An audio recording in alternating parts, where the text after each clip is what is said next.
bueno, vamos a darle la bienvenida inmediatamente a nuestro invitado de esta mañana. Él es Hermes Pérez. Hermes Pérez es economista y bueno, vamos a conversar con él la mañana de hoy. Hermes, bienvenido, buenos días. Hola, buenos días. Espero saludos a ti y a tu audiencia. Espero que estés bien. Bueno, Hermes, principalmente quisiéramos conversar nuevamente con usted, ya que bueno, estamos terminando este año 2024. ¿Cómo se ha visto en materia económica el país durante este año que ya, bueno, faltan apenas unos días para que termine? Bueno, fíjate, podemos dividir el año también con dos partes, ¿no? Tuvimos una primera parte donde efectivamente la economía creció de manera leve, pero creció un crecimiento que según el Fondo Monetario Internacional se ubicaba en torno a 4,5%. La inflación había venido perdiendo fuerza. Tenemos que recordar que la inflación en 2023 fue 190%.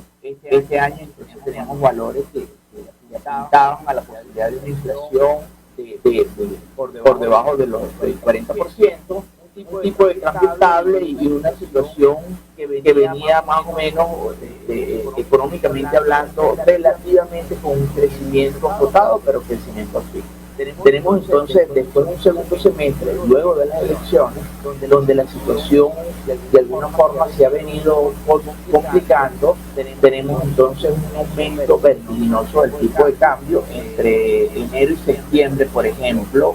El tipo de cambio subió en promedio aproximadamente 1%, mientras que en octubre, noviembre y diciembre el tipo de cambio ha subido casi 30%, un aumento del tipo de cambio de 30%, pero además del aumento tenemos la desagradable situación de la brecha, que tenemos un tipo de cambio oficial de un valor y un tipo de cambio paralelo que está muy por encima. Por eso, algo que, por cierto, se repite en la economía venezolana. Previo a esto, en los primeros meses del año veíamos que el tipo de cambio se mantenía estable y la brecha prácticamente era inexistente. Sin embargo,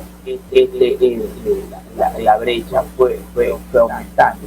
Además de esto, estamos viendo sobre todo en los meses de septiembre, octubre y noviembre un rebrote de nuevo de la inflación, mientras que teníamos una inflación de enero a septiembre de un solo dígito, que su valor máximo fue abril de 2% en un mes. Entonces, según el Observatorio Venezolano de Finanzas, la inflación de noviembre fue 12,5%. Tenemos entonces que la inflación ha venido ganando fuerza. Entonces, si a eso se le suma el tema de las elecciones en Estados Unidos, entonces tenemos un cierre de año un poco más complicado y la posibilidad de que el 2025 tenga unos retos importantes para la economía venezolana. Estamos perdiendo un impulso de crecimiento, tenemos más de 1.000 días sin aumento del salario mínimo. Tenemos que recordar que la nómina del sector público es una nómina compuesta de empleados y jubilados que está por el orden de los 6 millones de personas que dependen de sus sueldos o salarios o sus pensiones de la administración pública, y este sueldo, que a su vez está vinculado con el salario mínimo, no se aumenta o no se ha aumentado en más de 1.000 días. En ese mismo lapso donde la inflación, donde los salarios no se han aumentado por más de mil días, en ese mismo lapso la inflación acumulada más o menos tiene un valor de 900%. Entonces es una situación que se ha venido complicando, y si a eso le suman entonces el escenario político que se ha complicado tanto nacional como internacionalmente, entonces es una situación bastante complicada. Continuamos con más de primera mano a través de las pantallas del canal 11 del Zulia y de Fe y Alegría 88.1 FM. Hoy estamos conversando esta mañana con Hermes Pérez, quien es economista y profesor de la Universidad Metropolitana. Profesor, le había comentado que si nos pudiese hablar en este tema sobre el salario.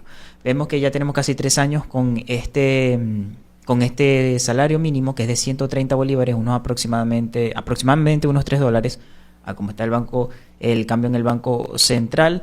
Y bueno, vimos que al principio al principio de que hayan fijado este salario, eso hacían aproximadamente unos $30, según, bueno, también con esos cambios, y tampoco estaba tan alta la brecha cambiaria en ese momento. ¿Cómo han recomendado, cómo han estudiado que se pueda manejar este tema, bueno, de un aumento de salario mínimo? Porque precisamente, bueno, las personas no pueden vivir con esto, pero ¿cómo han manejado de que puedan haber este aumento de salario con las condiciones económicas que hay actualmente, y cómo paliar eso para enfrentar la inflación por la que atraviesa el país, que ya nos comentó que se está estableciendo en 2 dígitos? Bueno, bien buena la pregunta, ¿no? Primero te comento que nada justifica que tengamos un salario mínimo tan bajo, nada.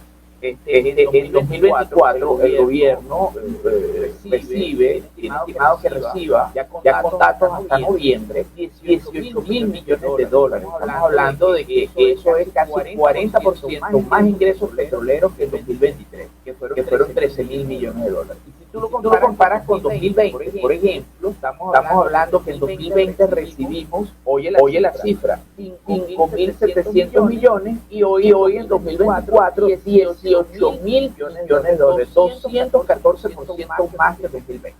Además de eso, por ejemplo, se acaba de anunciar que el CNA tuvo un incremento de la recaudación fiscal de 185%. Es decir, hemos venido teniendo un incremento. No estamos en la Venezuela Saudita de los 3 millones de barriles, pero tenemos más ingresos petroleros, y el gobierno tiene más ingresos por impuestos sobre la renta, entre dos cosas de manera importante. Nada justifica, nada desde el punto de vista económico, que tengamos un salario por el orden de los $3, cuando en América, países pobres como Haití, Nicaragua y Cuba tienen salarios mínimos que sobrepasan los $100. Incluso si volteamos a ver el sector privado, que no tiene la renta petrolera, el sector privado venezolano paga salarios que están muy por encima de los $100. Es decir, que no hay justificación económica para que se tenga un salario tan bajo. Tenemos que recordar que a pesar de que el salario mínimo no lo cobra todo el mundo, pero con el salario mínimo se calcula toda la escala salarial de la administración pública, y de la escala de la administración pública se calculan los bonos vacacionales, las utilidades, las cajas de ahorro, toda la escala salarial, incluyendo las pensiones. Realmente no hay ninguna justificación para un salario mínimo tan bajo. En el periodo que se ha mantenido sin cambios el salario mínimo en estos más de 1000 días, desde marzo de 2022 hasta la fecha, la inflación acumula un incremento, es decir, los aumentos de precios están por el orden del 900%. Es decir, tú tienes el salario mínimo y el salario de la administración pública. Te recuerdo de nuevo, estamos hablando de más o menos 6 millones de personas que dependen de ese ingreso. Lo has tenido estable durante más de 1000 días, y en ese mismo lapso la inflación ha subido 1000%. Eso básicamente reduce el poder de compra y lo lleva a la pobreza. Básicamente eso es lo que está pasando. Así, bueno, en esto también que, bueno, nos comentaba con esta inflación, hay comercios que hemos podido ver en los últimos días en los diferentes titulares que están utilizando el euro como referencia para establecer sus precios. ¿Cree que esto sería una manera de, bueno, paliar esta brecha cambiaria, o en sí, en sus defectos, no genera ningún cambio? Bueno, básicamente porque se utiliza el euro. Si vemos la cotización de hoy, miércoles 11 de diciembre, la cotización oficial, el dólar se ubica en 49 bolívares por dólar, y el euro se ubica en casi 52, 51.70. Entonces el euro está un poquito por encima. Entonces, para reducir la brecha cambiaria que actualmente existe, los comerciantes se van al euro porque se reduce la brecha y se mantienen todavía dentro del margen de la ley. Eso lo estamos viviendo no recientemente, tiene aproximadamente unos 3-4 meses desde que la brecha aumentó. Es una forma de paliar el problema, pero no resuelve el problema de fondo. El problema de fondo obedece a que tenemos una inflación muy elevada aún, a pesar que la inflación está perdiendo fuerza. la inflación venezolana sigue siendo muy elevada. Por ejemplo, la inflación venezolana, la inflación, por ejemplo, de Colombia, hoy por hoy es 5,8%, o la inflación de Perú es 2%. Nosotros tenemos una inflación que está en 67%. O sea, estamos hablando que es mucho, mucho más elevada. Todavía sigue siendo la inflación venezolana, debe ser la segunda de América Latina después de Argentina.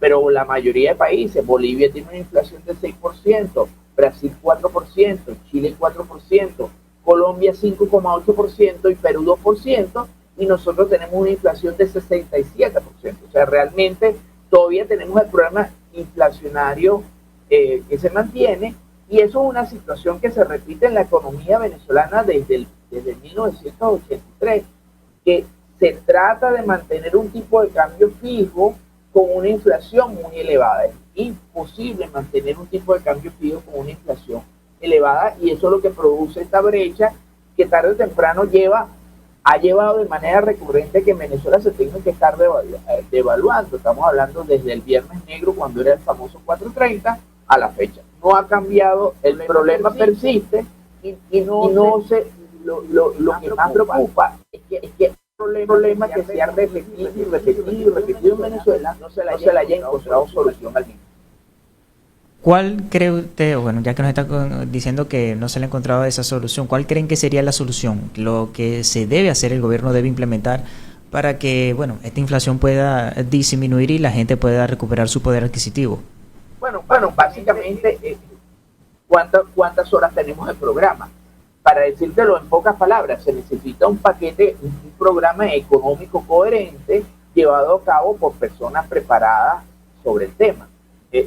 Por ejemplo, la inflación en Venezuela obedece a que la emisión de dinero es excesiva. O sea, es un problema que lo causa las propias autoridades monetarias. En Venezuela la liquidez monetaria, la cantidad de dinero en circulación en un año que ha aumentado 166%. Entonces no puedes controlar la inflación cuando la emisión de dinero, sobre todo la emisión de dinero para financiar al fisco, ha venido aumentando de manera importante, sobre todo en los últimos 3 meses al año. Básicamente, ¿qué hacen los países en el mundo? Ojo, la inflación no es un problema que está controlado en el mundo. O sea, bajo pocas excepciones, Argentina es un caso que ya viene controlando la inflación, Zimbabue es otro caso, y Venezuela. La mayoría de países del mundo han controlado la inflación. La inflación en Canadá es 1,6% en todo un año. La inflación de Estados Unidos es 2,4% en un año. La inflación de Estados Unidos, de Reino Unido, es 1,7%, mientras que la inflación de nosotros es 67%. Para la inflación de un dígito, en torno a 1 o 2% en las grandes economías, con la inflación de nosotros del 67% en un año. Nosotros en un mes tenemos la inflación que las grandes economías y la mayoría de economías de Latinoamérica tienen. La inflación de nosotros en un mes es mayor a la inflación de un año de la mayoría de estos países. ¿Y qué hacen estos países para controlar? ¿Cómo controlan la inflación? Bueno, básicamente controlando la cantidad de dinero que circula en la economía. Si eso no se hace, la inflación se desborda. Y eso es lo que estamos viendo, sobre todo luego de una pérdida de impulso importante de la inflación. Estamos viendo de nuevo, a partir sobre todo de octubre, que de nuevo comienza la emisión excesiva de dinero por parte de las autoridades monetarias para financiar al fisco, y eso alimenta la inflación. ¿Cómo estarán esas proyecciones económicas para el año 2025? Sabemos que, bueno, Donald Trump tomará posesión en enero del próximo año de la presidencia, y él fue uno de los precursores de las sanciones, por decirlo así, cuando fue su primer mandato. Y también estamos viendo una situación política en Venezuela con la toma de posesión de la presidencia para el próximo periodo presidencial. ¿Cómo se puede ver el país envuelto en esos contextos políticos y geopolíticos para el próximo año, y bueno, ahí cómo afectaría la economía?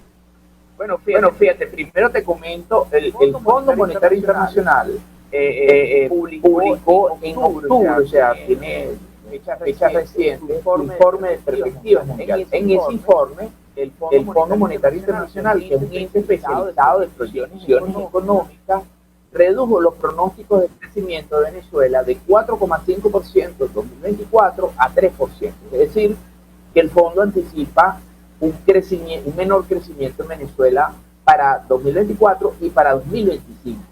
De la misma manera, la inflación que cerró en 2023 en 190%, el fondo la corrigió para 2024 en 60% y mantiene ese mismo pronóstico para 2025 en 60%. Es decir, que el fondo no ve una mejora de la situación económica en 2025.